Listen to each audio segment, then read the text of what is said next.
안녕하세요. 박가복가입니다. 김건희 씨의 국민대 박사학위 논문 관련해서 요즘 표절이다 아니다 말들이 참 많습니다.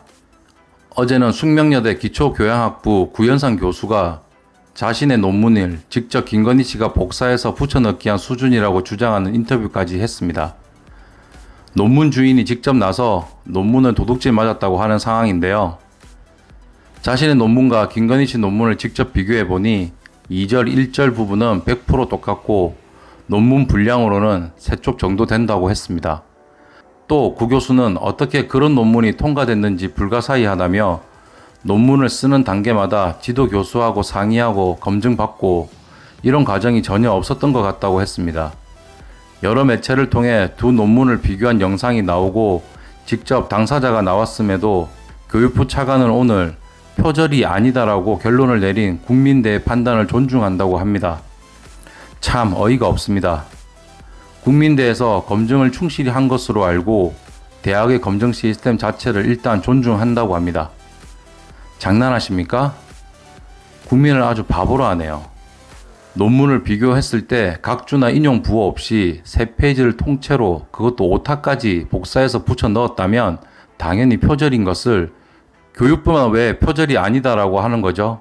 국민대 학생, 교수 협의회, 동문도 다 들고 일어났는데 유독 김건희 씨를 비호하는 정부와 교육부, 국민의힘, 국민대만이 표절이 아니다라고 하거나 논평을 거부하고 있습니다. 김건희 씨의 논문이 표절이 아니라면 요즘 곤혹을 치르고 있는 유열 씨의 경우에는 당연히 표절이 아니겠죠. 유열 씨가 엄청 억울할 일이네요. 유열 씨의 경우 루이치 사카모토의 음악을 워낙 좋아하고 많이 들어서 자연스럽게 음악풍이나 레퍼런스가 비슷하게 나왔다고 했지만 일반 대중의 판단은 표절적으로 기우는 듯 합니다. 유열 씨는 유열 씨대로 레퍼런스와 모방의 경계를 아슬아슬하게 오고 가다 단순히 참조 수준을 넘어 모방을 했다 하더라도 가혹하게 여론재판을 받고 있고 또 법적 도덕적 처벌을 받을 수도 있습니다.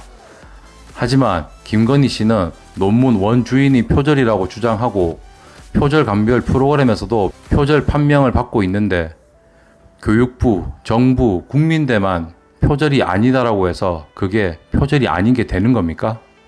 뻔뻔하게 모르쇠로 일관하지 말고 잘못이 있으면 대중에게 직접 사과하고 논문을 처리하는 게 맞습니다.